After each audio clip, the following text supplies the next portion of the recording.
Om अज्ञानतिमिरन्धस्य ज्ञानाञ्जनशलाकया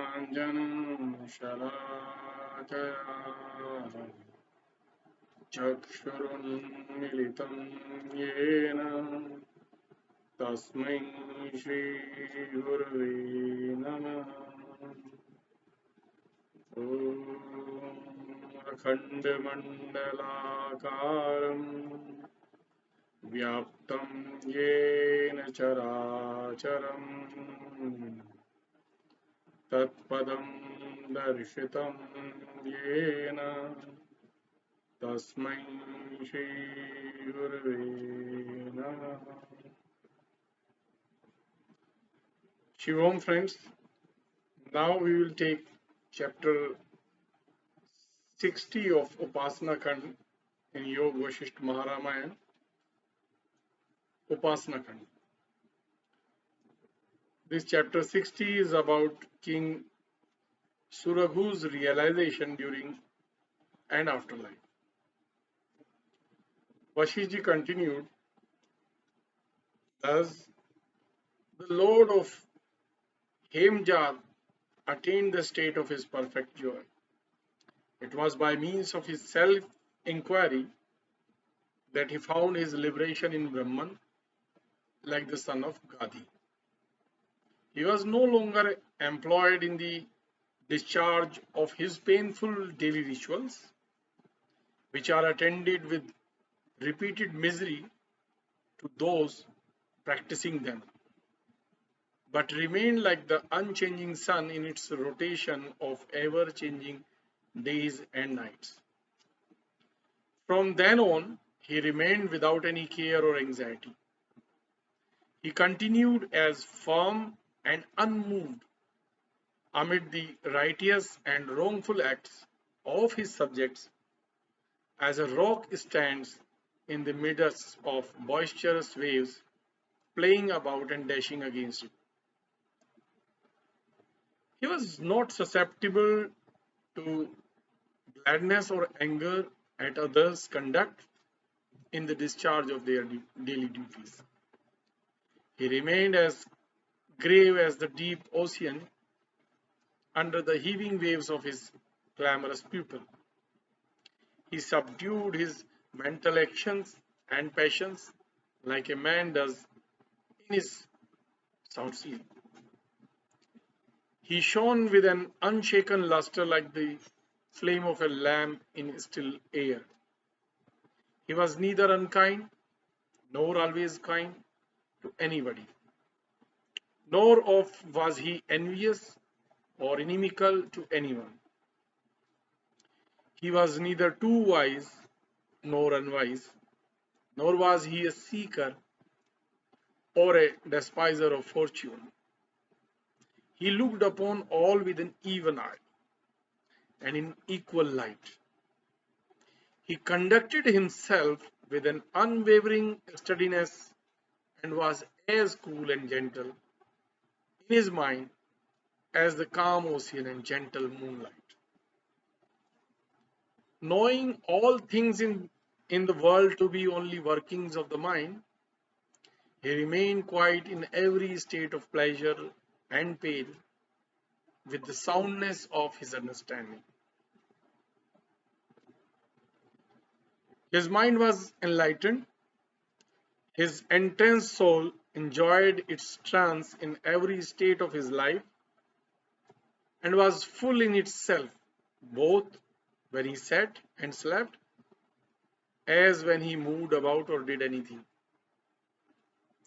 He continued for a full 100 years to rule over his kingdom, with his mind unattached to state affairs and with his unimpaired body and intellect. At last, he left his home of the frail body of his own accord, like dew dropping itself down, impregnated with sunbeams. Then his soul fled on the wings of his intelligence to the primary and final cause of causes, like the current of a stream runs to the main ocean by breaking down the bonds of its banks on its way. His intelligent soul, being freed from its remorse and released from the conditions of its reincarnation, became one with the Immaculate Spirit and was absorbed in the Supreme One.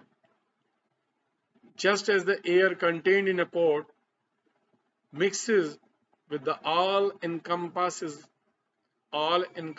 sky after the pot is broken. So this was a short chapter number 60, and now in the chapter number 61, King Parigha's Tapas, his meeting with King Suraghu is discussed. Vasishtha said, O lotus eye Raghav, you also act in the manner as Suraghu and rely on the sole existence of the Supreme One to cleanse your inquiries and to get rid of all sorrows in this world. The mind will no longer pant or sorrow when it has this universal sight in itself. Just as a child is no longer afraid of dark when it gets the light of a lamp in the room. The discriminating mind of Suraghu found its rest in perfect tranquility, just as a fool finds his serenity, his security, by laying hold of a big bundle of straw. Having this holy sight in your view, and by your preaching this light to others, continue to enjoy this uniform detachment of Samadhi in yourself and shine forth as a bright gem before the world. Ramji said, Tell me, O chief of sages, what is this uniform detachment? Set my mind to rest, which is now fluttering like peacock plumes ruffled by winds. Vasishtha replied, O Ram, listen to the marvelous story of enlightened and sagely King Parigha and how he conducted himself by subsisting on tree leaves. I will also tell you about the conversation between two princes, both of whom were equally enlightened in their souls and situated in the same sort of uniform quietism. There was a mighty king of the Persians known by the name of Parigha. He was a victor over his enemies and the support of his kingdom, just as the axle is the support of a carriage. He was joined in true friendship with Suraghu and was as closely allied to him as the god of love is to spring. It happened at one time that a great drought occurred in the land of Parigha. It caused a great famine that resembled the final desolation of the earth brought on by the sins of man. It destroyed a great number of Parigha's people who were exhausted by hunger and weakness, like a fire destroys unnumbered living animals of the forest. Seeing this great disaster of his people, Parigha was overwhelmed in grief. He left his capital in despair, like a traveler leaving a city burned down to the ground. He was so sorely soul-sick at his inability to remove this unavoidable calamity of his subjects that he went to a forest to devote himself to penance like Jiva, the chief of the devil. He entered a deep wood unseen and unknown to his people, far away from mankind. There he passed his time in his disgust with the world. He employed himself in austere penance in a mountain cave and remained sober-minded, living upon dry and withered tree leaves. By subsisting on dry leaves for a long time, as fire devours them always, he earned the surname of Parnada among the devotees of that place.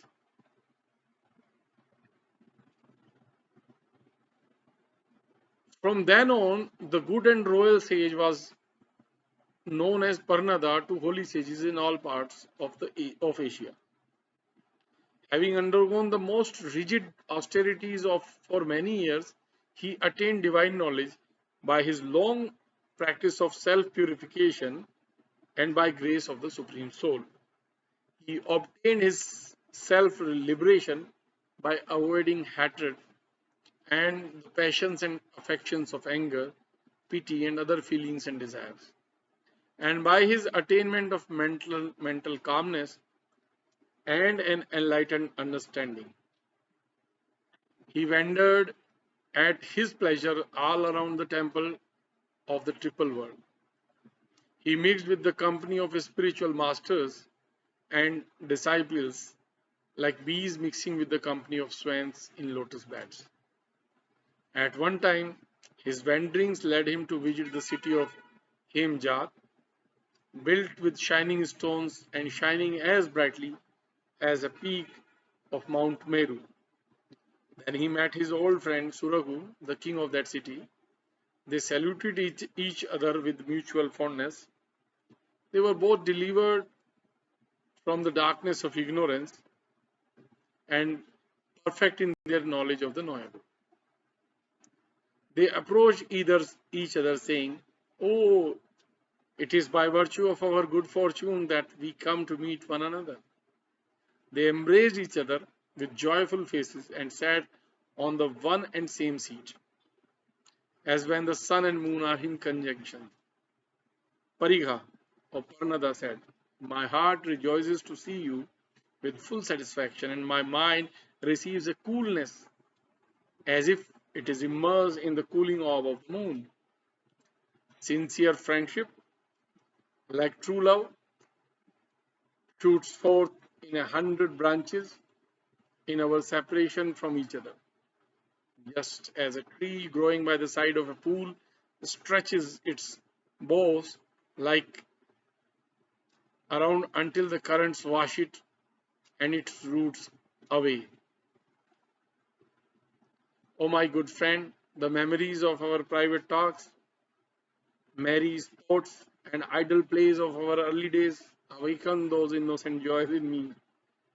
I know well, O sinless friend, that the divine knowledge which I have gained by my long and painful tapa and by the grace of God is already known to you from the preaching of the wise sage Mandavya.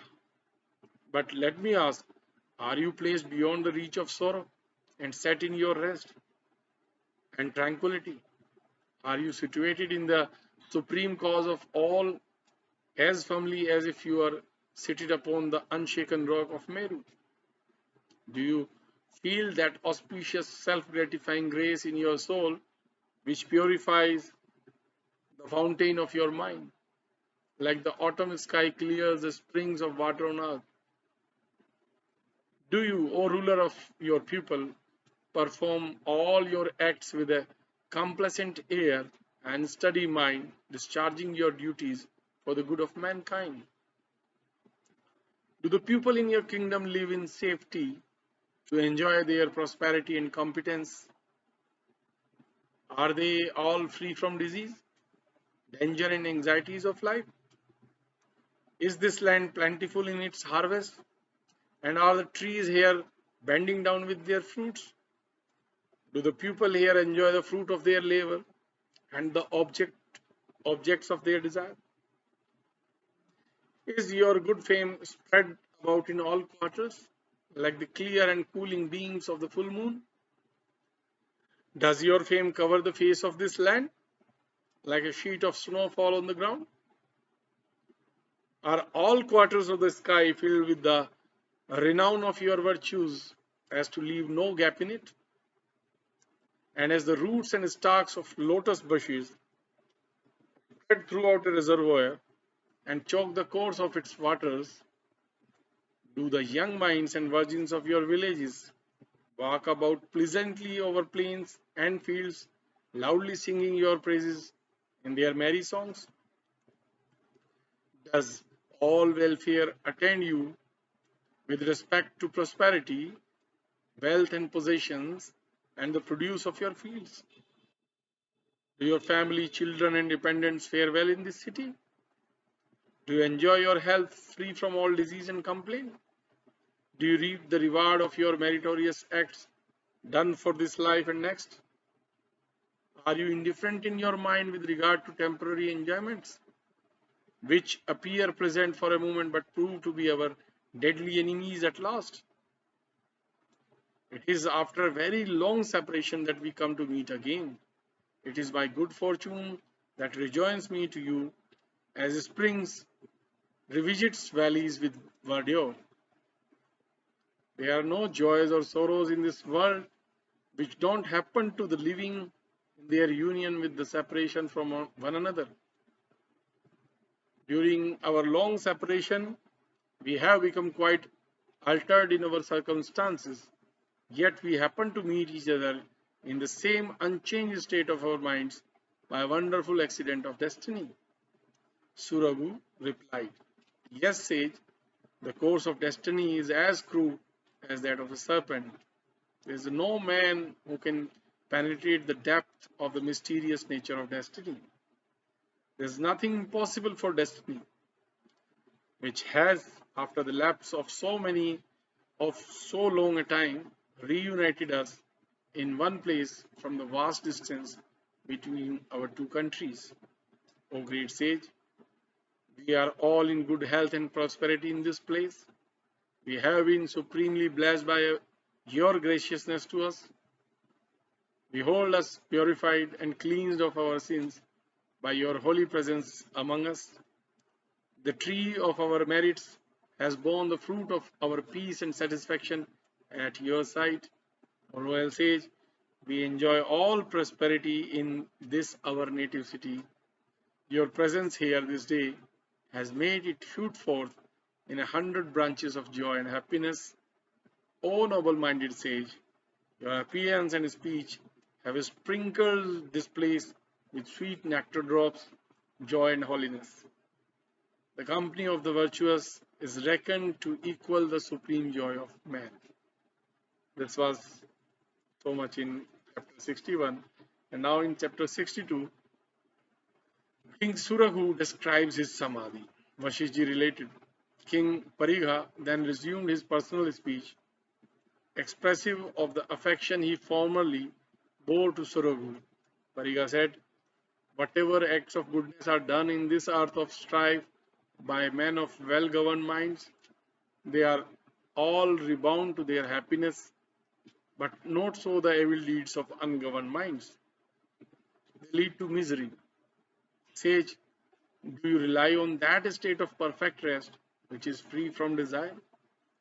Do you rest in that state of subtle samadhi that is described as transcendental coma or trance? Suraghu replied, Tell me, sage, what do you mean by the abandonment of all desires? What is meant by that perfect lethargy which they call transcendental coma or trance? Tell me, O high-minded sage, how can a man be called not entranced who is enwrapped in his supreme intelligence and at the same time attend to his worldly concerns?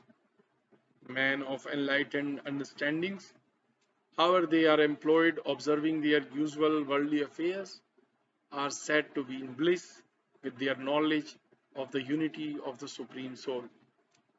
Simply sitting in lotus posture with palms folded cannot endorse supreme bliss if the mind is not subdued and one's nature is unconquerable.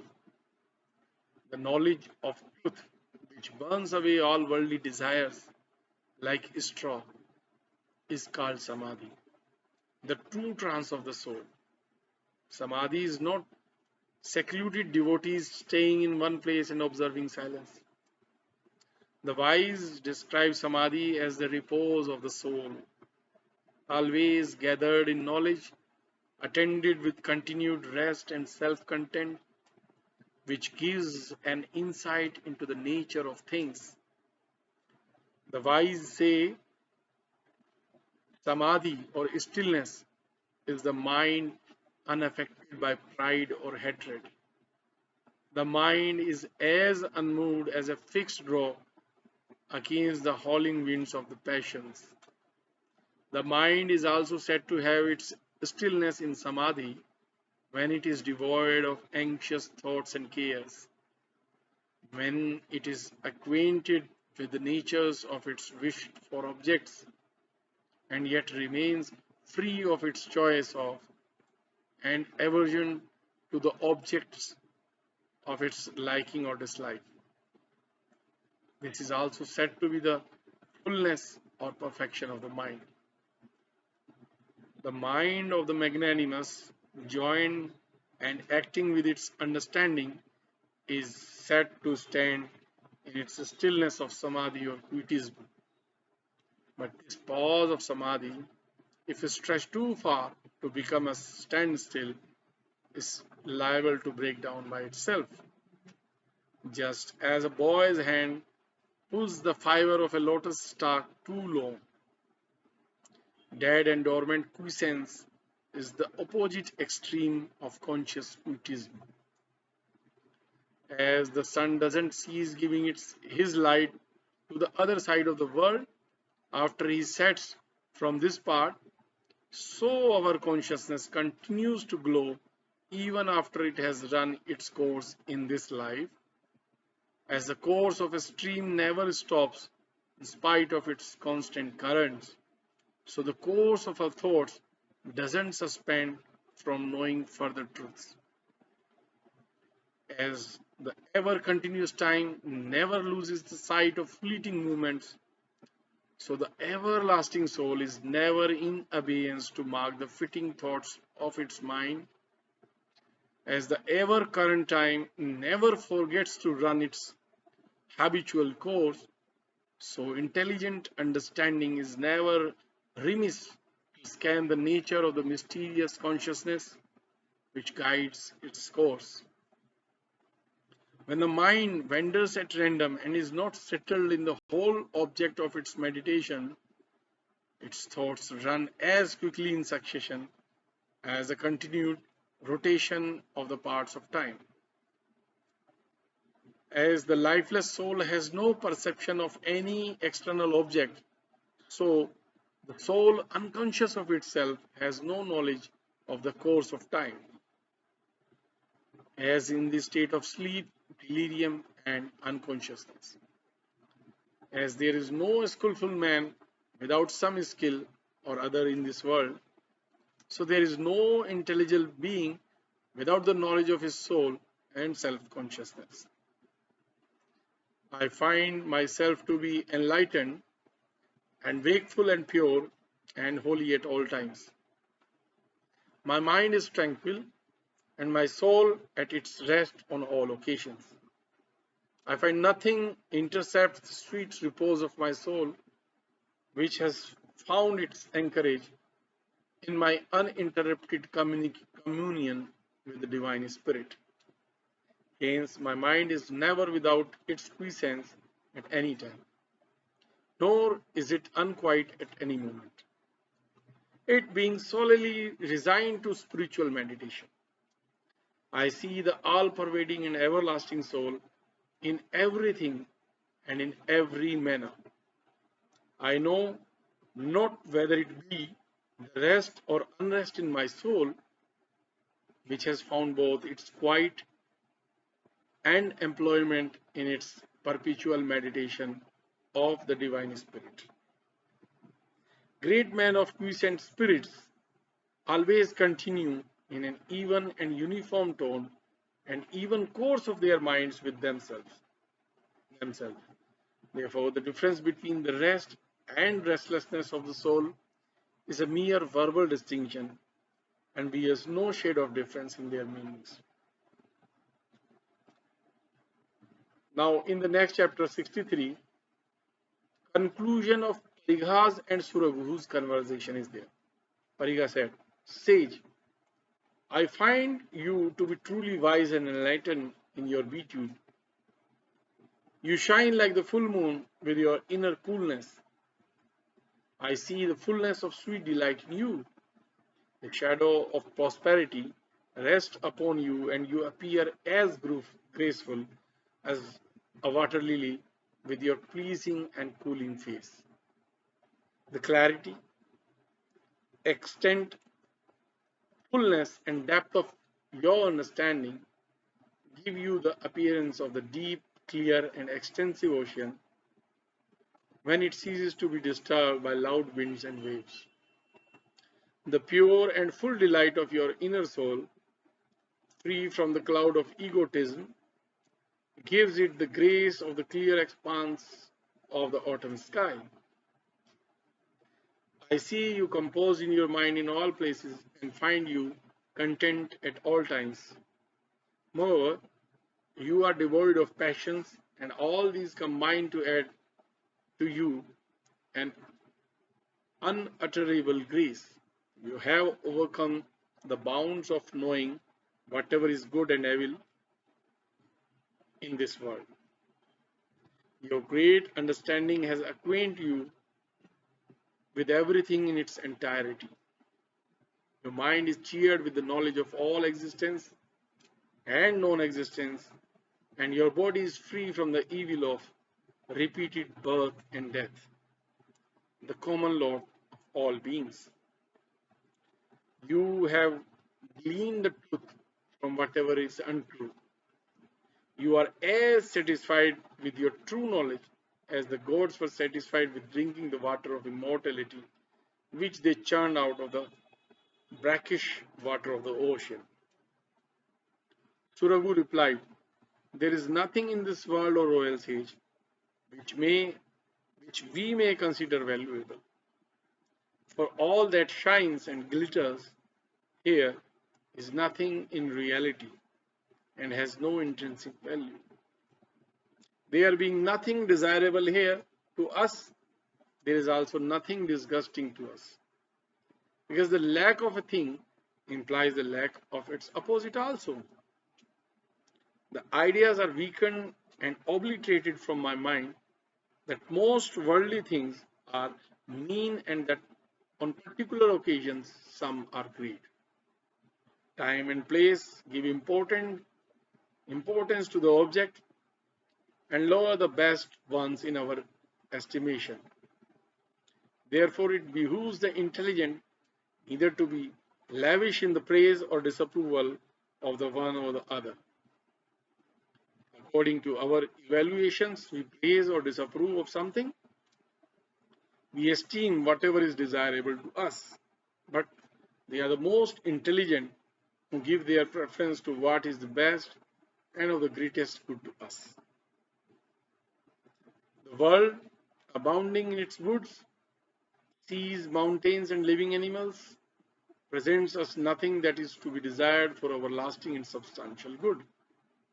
What is there that we should desire? And there is nothing worth desiring in this world except bodies composed of flesh and bones, and wood and stones, all of which are worthless and frail. As we cease to desire, so we get rid of our attachments and dislikes also.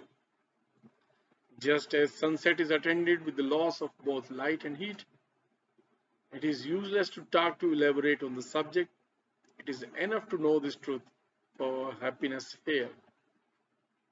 Have our desires under control and maintain an evenness of our minds under all conditions with inner serenity and universal regard for all. And in the next chapter 64, ignorance, the life of a Bullock and Samadhi is discussed. Vasishtha resumed. After Suraghu and Parigha ended their discussion on the errors of this world, they honored one another with due respect and retired gladly to their respective duties of the day. Now, Ram, you have heard the whole of this instructive dialogue between them. Try to profit by maturely considering its meanings. By reasoning with the learned, wits are sharpened with intelligence, and the egotism of man melts down in their minds like rain from a thick black cloud in the sky. It spreads a clear and calm composure over the mind. As the return of cloudless autumn over the spacious sky to the delight of mankind, and by its diffusion of bounteous plenty on earth. After the religion of the intellect is clear, after the region of the intellect is cleared of its darkness, the light of the Supreme Soul, which is the object of meditation, and our sole refuge, becomes visible in it. A man who is always spiritually minded, with insight within himself, and who is always delighted with his intellectual investigations, always has his mind free from sorrows and regret.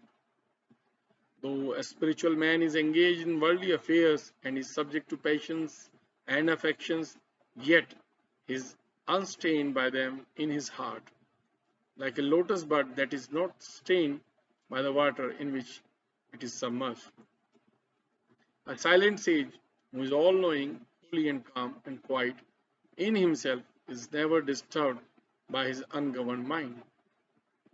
He remains as firm as the dauntless lion against the rage of an unruly elephant. The heart of a wise man is never affected by the mean pleasures of the world. It stands like the lofty tree of paradise above the surrounding bushes of thorny brambles and poisonous plants. A religious recluse who is disgusted with the world has no care for his life or fear of death. In the same way, a man whose mind is filled with full knowledge is never elated or depressed by his good or bad fortune. A man who knows the falseness of the mind and the panorama of the world in the soul is never soiled by the stain of sin, just as the clear sky is nowhere smudged by any dirt or dust. The knowledge of one's ignorance is the best safeguard against falling into greater ignorance, and it is the only remedy for the disease of ignorance, just as the light of the lamp is the only remedy to cure the darkness of night. The knowledge of our ignorance is the best healer of ignorance, just as the knowledge of one's dreaming removes his trust in the objects of his dream. A wise man engaged in business, his mind disengaged from it and fixed on one object, is not obstructed by his business in his view of a spiritual light. Just as the eyesight of fish is not hindered by surrounding water. As the light of intellectual day appears over the horizon of the mind, the darkness of the night of ignorance is put to flight. Then the mind enjoys its supreme bliss of knowledge like the full blaze of day. After the sleep of ignorance is over, the mind is awakened by its intelligence to the bright rising sunbeams of knowledge. Then the mind is ever awake reason, which no dullness can overpower. A man is said to live until he sees the moon of his soul and the moonbeams of his intellect shining in the sphere of his mind. He is said to have lived only for those few days when he has discharged his duties with joy. A man passing of the pool of his ignorance and taking himself to contemplation of his soul enjoys a coolness within him, just as the cooling moon enjoys the cold nectar juice contained in her orb. Our true friends are the best scriptures. Those days are best spent with the scriptures in discourse on this passion, and when we feel the rise of the intellect within us. How lamentable are those born to perish like ferns in their native forest, who are immersed in their sinfulness by their neglect to look into their souls. Our lives are interwoven with 100 threads of hopes and fears. We are as greedy as bulls for their fodder of straw. At last, we are overtaken by old age and decrepitude and carried away with sorrow and sighs. Like heavy laden bullocks, the dull headed are made to bear great loads of distress on their backs in their native soil. They are bitten and disturbed by the nets of their passions. They are made to plough the ground under the halter of their greed. They are shut in the cages of their masters and bound by the bonds of the kindred. Thus, we are harassed to support our wives and children. We are weakened by age and infirmity. Like beasts of burden, we must wade in dirt and mire. We drag to long journeys and be broken under heavy loads without pause from toil and fatigue. Bending under our heavy loads, we are tired from long journeys across deserts and burn under scathing sunbeams without cool shade to shelter our heads even for a little while. We are like big bodied bulls with poor souls inside. We are oppressed at every limb and labor under our destiny tied around our necks like ringing bells on bullocks. The scourge of our sins lashing us on both sides. We toil like bulls laboring under the poles of the carts they pull, crossing dreary deserts without a moment's rest. We are always prone to and plunged in our own evils. We move like heavily laden bullocks, trolling and groaning all the way along. Ram, try your best to understand this bullock of your living soul and take your best measures to restore it to its pristine purity.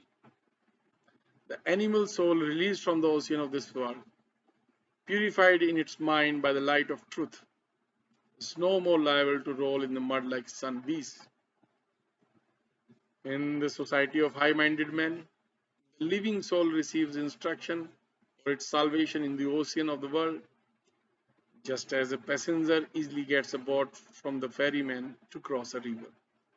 A country is a desert without learned good people who resemble the green trees of the land.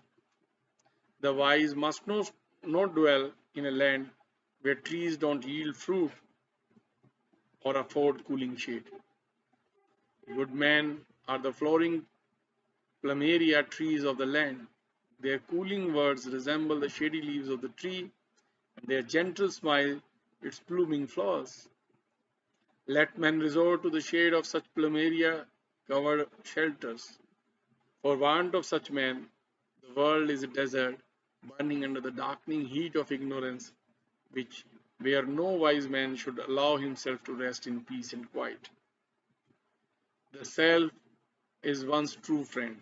Therefore, support yourself by only yourself. Don't obscure the brightness of your soul under darkness of bodily pride. Bury your life in the skin of ignorance. Let the learned ponder in themselves, what is this body and how did it come into existence? What is its origin and what is its essence? Thus, let the wise diligently consider the miseries to which this body is subject. No riches, friends, learning, or relatives serves to save the drowning soul. It must be one's own mind that buys its own redemption by resigning itself to its source and cause. The mind is the constant companion and true friend of the soul.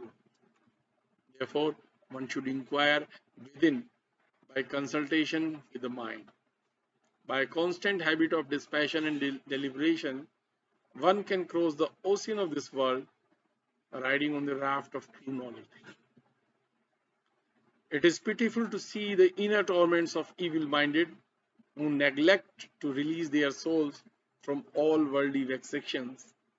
Release the elephant of your living soul from the chains of its egotism, its bonds of greed, and the inebriation of its mind. Deliver the soul from the muddy pit of its birthplace and retire to your solitude. By these means, O Ram, the soul has its salvation. Therefore, cast away your ignorance and wipe off your egoism. This is the best way to leave the soul to its purity, mankind, making you disentangle yourself from the snare of your mind and disengaging your soul from the trap of egoism. By this means, we see the Lord of gods, the Supreme Soul, and the physical body is regarded as no better than a clod of earth or a block of wood. The sunlight of intellect comes to view after dispersion of the cloud of egoism by which it is hidden. After this, you attain the state of supreme joy. As the light of day is seen after the dark veil of night withdraws, so you come to see the light of the soul after removal of the curtain of your egoism. That blissful state of the soul which remains after the darkness of egoism is dispersed is the state of divine fullness. It is to be adored with all diligence.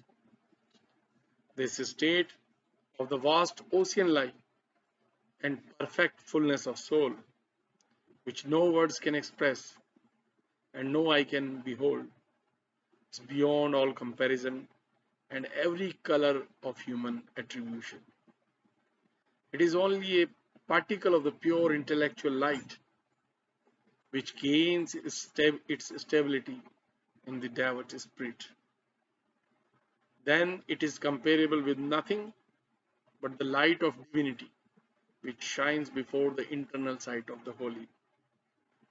Though it is beyond all comparison, yet we see it in our state of sound sleep, Sushupti Avastha. It is the state of immensity. It is as extended as the vast extent of the sky. After egoism and mental powers are extinguished and all feelings in oneself subside, a transcendent ecstasy arises in the soul, called divine or perfect joy and bliss. This bliss is attainable only by yoga, meditation, and in some ways can be compared to sound sleep. But it cannot be described with words. O Ram, it must be perceived in the heart. The totality of divinity is perceived only by the perception of the mind and not by any categorical distinction made about the divine essence. Without this intuitive perception, we can have no conception of the soul. The knowledge of the soul comprehends in itself the whole totality and infinity together. It resides in the unchanging steadiness of the mind. By shutting out the internal and external from the senses and the mind, the Lord of Lords, the divine soul, appears to our consciousness. Therefore, after our desire of sensible objects is extinguished, we derive the light of our supreme joy and we have an even-minded composure in all circumstances which leads the souls of the great to revert to that indescribable identity. With this chapter 64 comes to an end, and we rest our today's reading session here itself. We'll again meet tomorrow with chapter 65 onwards. Until then, Shivoham, friends.